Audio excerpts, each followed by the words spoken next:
Selamat malam semuanya. Ya, ini Aftok edisi 7 Mei 2024. Seperti biasa, malam ini kita akan berikan update market IHSG dan juga membahas ide-ide yang masuk di kolom komentar. Aftok edisi terakhir, edisi kemarin edisi 6 Mei. Ada sekitar 6 atau 7 ide yang masuk. Terima kasih untuk Bapak Ibu yang sudah memberikan ide. Kita akan bahas nanti ya sesuai dengan apa yang diminta di kolom komentar. Oke, sebelum saya mulai, silahkan bagi Anda yang mungkin belum subscribe, silahkan subscribe, dan yang sudah merasakan manfaat dari Aftok, dukung kami dengan klik like. Kita mulai dari IHSG terlebih dahulu. Hari ini IHSG sempat naik di 7.158, kemudian sedikit mengalami penurunan. Ya, ini melanjutkan penurunan lah ya, sama dengan apa yang kami sampaikan di Aftok sebelumnya dan juga di stock call. Jadi belum perlu kita update karena tidak ada perubahan sampai dengan saat ini. Silakan Anda tonton di Aftok sebelumnya atau hari Minggu dan juga membaca stock call ya di website kami di sini ya. Anda bisa temukan stock call terbaru setiap hari Minggu, kita akan berikan update-nya. Masih mengarah ke bawah 7.000 ya. Ini minggu kedua bulan Mei. Nah, ini silahkan Anda baca. Oke. Untuk menyingkat waktu, kita langsung mulai dari saham yang pertama. Pak, saya tadi lihat target turun BBRI di WA channel YEF. Masa iya BRI bisa turun ke bawah 4.000? Serem ya? Ya bisa, kenapa tidak? Semua bisa terjadi. Dan turun ke 4.000, 3.000 ke 3.000-an ya. Jadi bagi Anda yang mungkin belum tahu ya, kita tadi, ini baru ya, channel baru kami di WA. Kita punya channel di Telegram dan juga di WA, dan nantinya kita akan fokuskan untuk analisa teknikal di WA. Di situ kita akan berikan update terkait teknikal di target price. Ini adalah target price, salah satu mungkin sesuatu yang mungkin bisa membantu Anda. Tadi di sesi sebelum penutupan ya, BRI masih di atas 4.700-an ya. Dan kita publikasikan jam 12 kurang ya, kita lihat potensinya ini akan turun ke target selanjutnya di 0,5 dan 0,618 di 4.300 dan hingga 3.700-an ya. Kita lihat chartnya agar lebih jelas. Besok kita update lagi, besok pagi mungkin. Jadi silakan Anda ikuti. Kalau misalkan Anda belum mengikuti, Anda punya WA dan belum mengikuti, link nanti kita kasih di deskripsi Aftok edisi malam ini. Jadi gini ya, kalau kita lihat dari Fibo gitu ya, secara teknikal BRI itu sudah turun di target retracement terdekatnya. Dalam kondisi normal seharusnya target turunnya adalah ini 4.800. Namun sekarang ini kan posisinya di bawah, artinya ekspektasi kita ya ada kemungkinan untuk turun lebih jauh. Nah, turun lebih jauh ini berapa sesuai dengan Fibo ya, itu di 4.300 ya. Kemudian maksimal biasanya ya itu bisa di 3.800, 3.700 ya, mungkin 3.700 ya. Nah, jadi apakah bisa ke 3.770 dan bagaimana kondisi IHSG kalau misalkan saham sebesar BRI ini turun? Tentunya jika saham yang lain juga mengikuti turun, ya IHSG turun lebih jauh dari target kita di 6.900 gitu toh. Namun kan biasanya kalau ada saham yang turun, ada juga saham yang naik. Contohnya seperti ya 3 saham bank lah, BRI, Mandiri, dan BNI ya. Mandiri naik, BRI turun, nah seperti itu misalkan. Atau BCA yang naik, ya tentu saja ada yang nahan. Nah, apakah bisa turun ke bawah 4.000? Sangat bisa, sangat mungkin. Ya, tetapi ya kita harus lihat makanya kita perlu update terus ya. Sejauh ini memang Anda lihat di sini tekanan jual masih besar. Ya, tekanan jual masih besar, dan BRI ini kalau saya sendiri memang memperkirakan target turunnya ini mungkin masih di atas 4.000 ya, itu di 0,5 ini di 4.300. Tetapi awal pertanyaan Anda bisa atau tidak? Sangat bisa. Kenapa tidak? Ya. Gitu. Kita lagi membuat riset untuk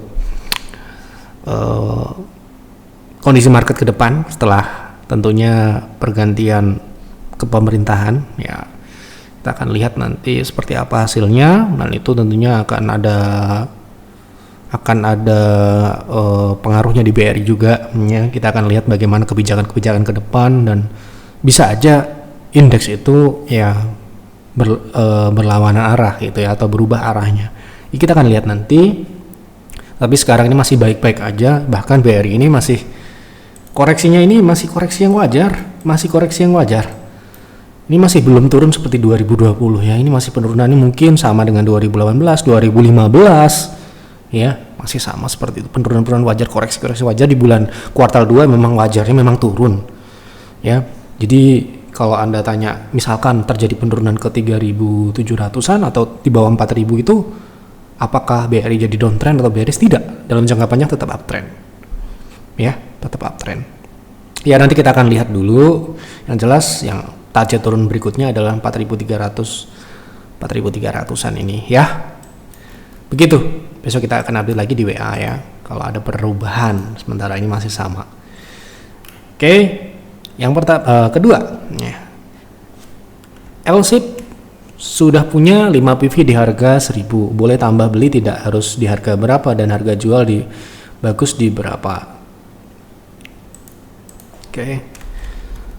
Trading ya, mungkin ya, saya anggap trading. Mulai ini sudah posisinya sudah nyangkut ya gitu.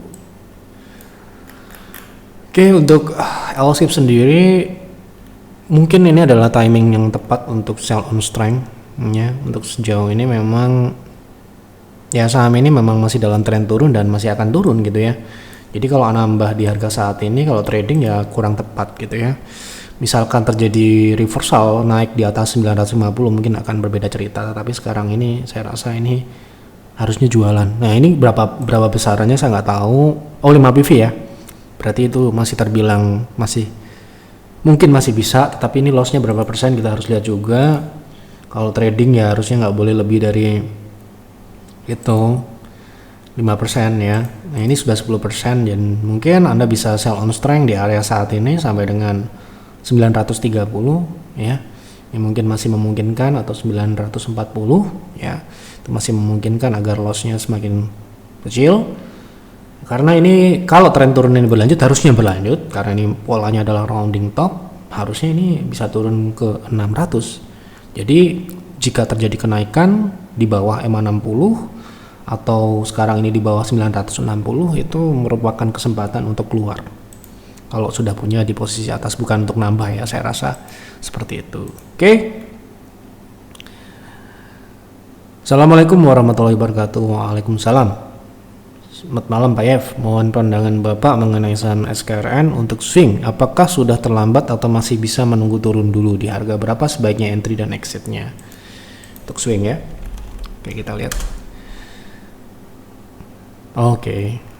Jadi terakhir ya bagus ya, ini rally naik, kemudian sekarang ini mungkin sudah fase downtrend gitu ya, udah mulai fase downtrend, dan tentunya namanya swing itu tidak mengenal tren ya, tren turun pun bisa aja kita swing trading. Nah, apakah sekarang ini oke untuk masuk? Nah, mari kita lihat dulu apakah saham ini memang sudah berada di area turunnya atau mungkin masih bisa turun lagi gitu ya. Oke, kalau kita lihat di sini tren turunnya belum mencapai target turunnya. Di manakah target turunnya gitu ya? Mungkin ini 0,7 ada di 260-an, dan itu mungkin ya, masih memungkinkan untuk saat ini. Nah, kalau misalkan kita beli di harga saat ini, apakah bisa, apakah oke gitu ya? Karena mungkin saja dia akan naik dulu sebelum melanjutkan penurunan ke target 270 atau 60 tadi. Oke, kita lihat risk reward tentunya ya. Yang perlu kita lihat adalah risk rewardnya. Oke. Nah, kalau di sini risknya ya itu sudah lebih dari 5% tentunya. Jadi tentu saja ini sudah, kalau mengacu pada aturan kami ya, ini sudah terlalu tinggi untuk dibeli. Nah, misalkan terjadi penurunan, bisa nggak gitu ya? Bisa aja di 320 misalkan, mungkin itu memungkinkan untuk dibeli dengan stop loss di 300. Artinya apa? Kalau dia turun ke 320 itu masih belum merusak pola pullback atau pola swing naiknya ini. Tetapi jika turunnya lebih dari 300, artinya tren turunnya berlanjut ke targetnya yaitu 270, sehingga ya harus di stop loss gitu ya. Jadi kalau mengacu pada aturan PTR risk 5% maksimal, ya belinya adalah 320 dengan target yang cukup besar ya. Kita ambil nggak muluk-muluk di 0,2 aja, yang kemungkinan besar bisa 374 atau 370 lah, 17%. Kalau dia naik ke 422 atau 0,38, itu sudah 32% dengan risk 5% tadi ya. Jadi untuk harga saat ini 334, saya rasa jika ada penurunan, Anda bisa buy on weakness di 320. Kalau misalkan ternyata turunnya berlanjut karena memang target turunnya memang belum tercapai, ya udah di cut dulu, nanti buyback di harga 270 atau 260. Seperti itu strateginya kira-kira. Assalamualaikum Pak Yev. Waalaikumsalam. Tolong bahas MTech, apakah sudah rebound? Apakah udah layak beli untuk jangka pendek?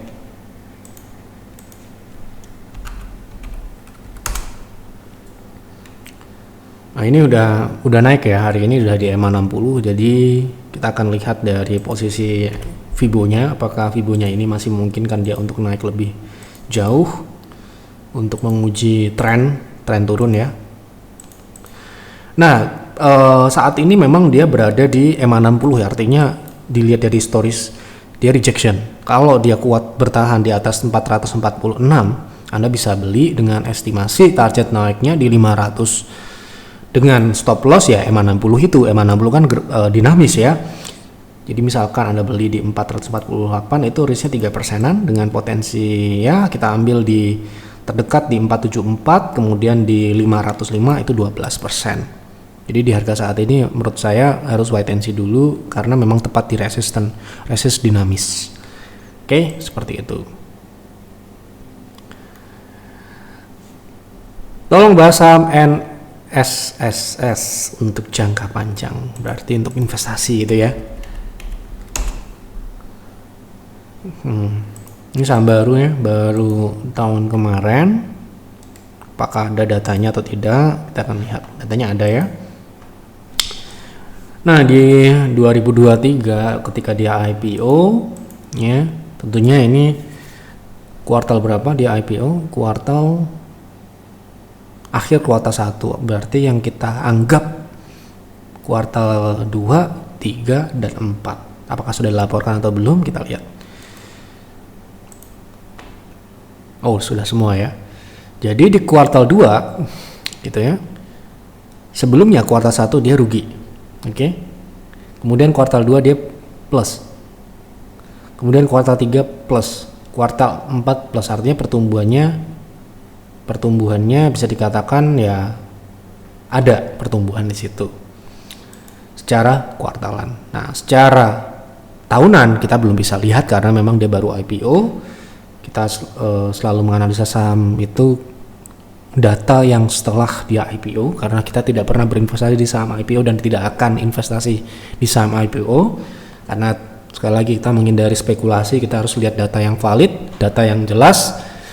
Kemudian kalau kita lihat dari profitabilitas, sementara ini dia cukup tebal gitu ya.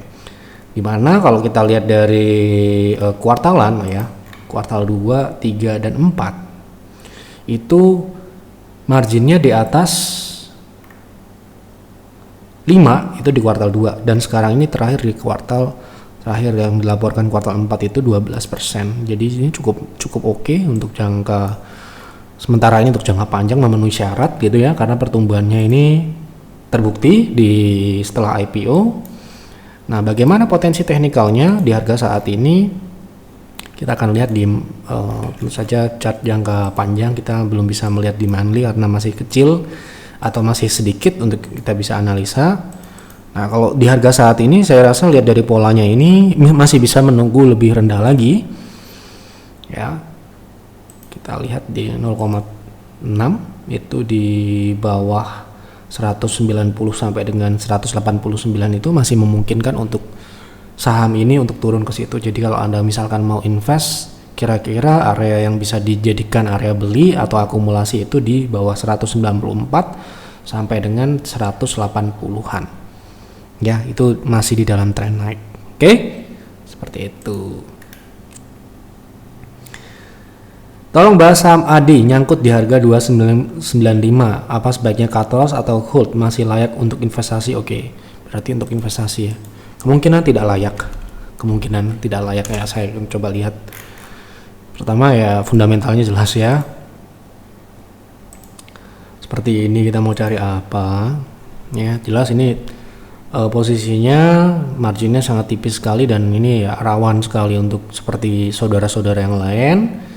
Ya, jadi ya kita mending mencari yang lain dulu karena ya kita mengantisipasi hal yang bisa terjadi di kemudian hari.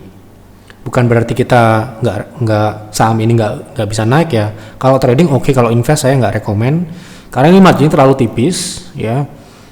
Jadi nggak memenuhi syarat juga, kita punya syarat minimal 5% dan ini masih 0, sekian persen, jadi ya dari sini sudah tereliminasi dan Anda akan sangat mudah untuk menemukan opsi-opsi yang lain.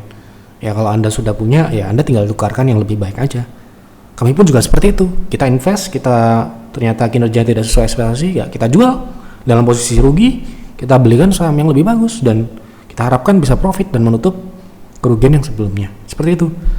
Dan ya misalkan kita salah, ya itu kita anggap kesalahan. Dan itu hal yang wajar terjadi. Ya misalkan Anda mungkin baru dan belum mungkin saja, saya nggak tahu, mungkin Anda tidak menganalisa dulu atau mungkin Anda tidak belajar dengan case-case sebelum-sebelumnya seperti Waskita ataupun Wika dan lain-lain. Ya mungkin saja kita akan beritahu sekarang, baru tahu oh saya mungkin melakukan kesalahan dan segera diperbaiki, jangan sampai dibiarkan dulu. Ya mungkin kita sudah pernah peringatkan berkali-kali saham BUMN Karya ya, dan tidak jarang kita disebut anti BUMN. Bukan. Kalau kita anti BUMN, kita tidak mungkin beli saham Telkom, beli BRI waktu market crash kemarin 2020. Ya. Kita bilang bagus dan jelek sesuai dengan angka yang ada. Sesuai dengan data yang ada, sesuai dengan analisa yang objektif. Seperti yang Anda lihat, seperti biasanya. Oke? Jadi ya tidak ada alasan untuk beli saham ini untuk investasi. Kalau untuk trading ya kita lihat potensi teknikalnya, bukan fundamentalnya lagi atau kelayakan investasi ya. Demikian kira-kira yang dapat kami sampaikan di F-Talk malam ini. Sudah semua saya bahas di F-Talk malam ini. Silakan tulis di kolom komentar saham apa yang menarik untuk dibahas di F-Talk selanjutnya.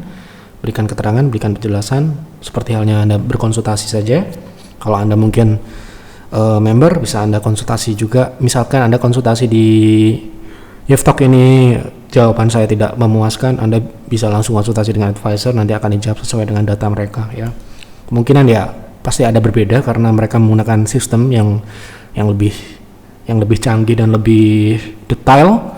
Kalau saya kan hanya menggunakan apa yang ada di TradingView ini ya, dan juga berdasarkan teknikal, dan juga ya mungkin akan lebih akurat jawaban dari advisor tentunya ya. Jadi kalau Anda member, jangan sampai Anda sia-siakan fasilitas konsultasi itu, terutama untuk Anda yang mau beli. Jangan sampai Anda beli dulu baru konsultasi, itu mungkin akan lebih tidak menguntungkan lah ya gitu. Baik, itu saja yang dapat kami sampaikan di F-Talk malam ini. Terima kasih. Mohon maaf apabila ada kekurangan atau kesalahan dalam penyampaian di F-Talk malam ini. Selamat malam dan selamat beristirahat.